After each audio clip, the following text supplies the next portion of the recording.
Last mile last పర్సన్కు న్యాయం చేసే వరకు ఈ ఆపరేషన్స్ కొనసాగుతాయని. ఇప్పుడు నేనేంటంటే ఇక్కడికి వచ్చింది ఈరోజు ఫేజ్ 1లో బెనిఫిషరీస్కి అందరికి రిలీజ్ చేసిన తర్వాత ఇక్కడ ఎక్స్ట్రాడినరీ వర్క్ చేశారు. నేను ఒక్కడనే కాదు, టీమ్ యాజ్ సచ్. ఒక 10 రోజులు 11 రోజులు నేను 100 డేస్లో నేను టైం స్పెండ్ చేసింది మానిటర్ చేసుకుంటున్నాను. ఇది ఏ యాక్టివిటీకి ఎంత స్పెండ్ చేశానని. నేను ఆల్ డిపార్ట్మెంట్స్ రివ్యూకి ఎంత స్పెండ్ చేశానో దానికంటే డబుల్ టైం దీనికి స్పెండ్ చేశాను. ఇక్కడ 146 అవర్స్ 11 డేస్ ఇక్కడే ఉండి. ఎందుకంటే ఇది ఒక పెద్ద విపత్తు, బిగ్గెస్ట్ క్రైసిస్. సఫరింగ్ కూడా huge suffering by human beings. అది చూసిన తర్వాత నేను ఇక్కడే ఉండడం, మనం అందరం కలిసి ఒక ఉద్యమ స్ఫూర్తితో ముందుకు పోయాం. ఎప్పుడు కూడా సమస్య ఒక హ్యూజ్ సమస్య వచ్చినప్పుడు, అది కాకుండా నేను చాలా సమస్యలు చూశాను. ఈవెన్ సింగరేణి కాలరీస్లో అండర్ గ్రౌండ్ మైన్స్ పడిపోయినప్పుడు ఒక 25-30 మంది చనిపోయారు. ఇంకా ఎక్కువే అనుకుంటాను, నెంబర్ నాకు కరెక్ట్గా జ్ఞాపకం లేదు. 5-6 కిలోమీటర్ల కేవ్ లోపలికి, గని లోపలికి వెళ్ళాను నేను. మా ఆఫీసర్స్ వద్దన్నారు. లేదు సార్, అది డేంజర్గా ఉంది, ఎక్కడన్నా అది కూడా మళ్ళీ కొలాప్స్ కావచ్చు, precautions you should not go అన్నారు. I said no, I have to go. I have to create confidence. నేను పోకపోతే రేపు రాబోయే రోజుల్లో ఎంప్లాయీస్ ఏ విధంగా లోపలికి వెళ్తారు పనిచేయడానికి, what is the safety you are providing అని వెళ్ళాను. స్పాట్ చూశాను, వచ్చాను. మ్యాక్సిమం అప్పట్లోనే ఈచ్ పర్సన్కి ఆర్థిక సహాయం చేసాం, మ్యాక్సిమం చేసాం, అన్ని చేశాం. అక్కడి నుంచి ఉదూ చూశాను, సూపర్ సైక్లోన్ చూశాను.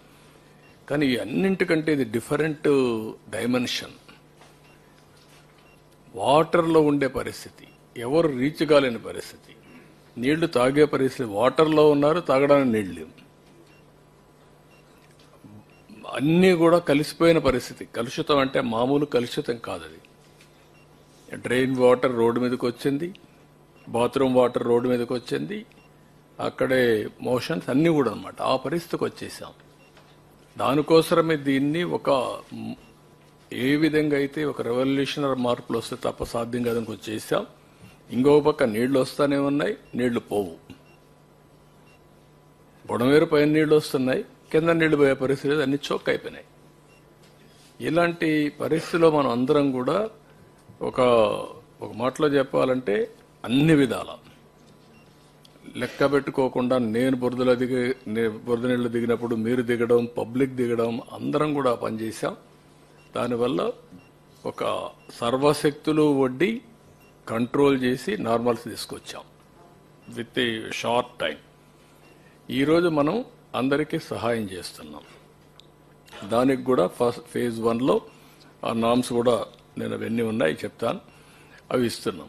కానీ లాస్ట్ మైల్కి రీచ్ అవుతామని చెప్పినప్పుడు ఇంకా కొన్ని ఒమిషన్స్ కానీ మిస్టేక్స్ కానీ చిన్న చిన్న ఉంటాయి. ఇంత పెద్ద జరిగినప్పుడు దాన్ని కరెక్ట్ చేయడానికి ఒకసారి మళ్ళీ మనం మాట్లాడుకొని అవి కరెక్ట్ చేయడానికి వచ్చాం ఇక్కడికి. తర్వాత మండే ట్యూస్డేకి మీరు లాస్ట్ మైల్కి రీచ్ అయిన తర్వాత ఒకసారి మీటింగ్ పెట్టుకుంటాం. ఆ రోజు మనందరం థ్యాంక్స్ చేస్తాం. మనము చేసిన ఎఫర్ట్తో బ్రహ్మాండంగా స్పందించారు రాష్ట్రం మొత్తం. నెవర్ ఇన్ ది హిస్టరీ ఏ స్టేట్లో కూడా జరిగి ఉండదు. 400 కోట్ల రూపాయలు సీఎం రిలీఫ్ విరాళాలు వచ్చాయి. It is the highest in the history. అంటే దానికి ఎందుకు వచ్చాయని మీరు ఒకసారి ఆలోచిస్తే, మనం క్రియేట్ చేసిన కాన్ఫిడెన్స్. మామూలుగా వీల్ చైర్లో వచ్చి డబ్బులు ఇచ్చి వెళ్ళారు. పంపించవచ్చు వాళ్ళు కావాలంటే. ఎక్కడో అమెరికా ఉండేవాళ్ళు వాళ్ళ పిల్లల్ని ఇక్కడ ఉంటే పంపించి మీరు పర్సనల్గా ఎత్తుకుపోయి ఇచ్చేసారమ్మని చెప్పి ఎత్తుకుచ్చారు. ఈ త్యాగాలు కానీ ఈ స్ఫూర్తిని కానీ మనం మర్చిపోలేం. అలాంటి స్ఫూర్తిదాయకంగా జరిగినప్పుడు ఇంకా చిన్న చిన్న మిస్సింగ్ లింక్స్ ఉంటే అవన్నీ కూడా ఒక టార్గెట్ పెట్టుకొని I want to complete it. Spirit of this meeting is that.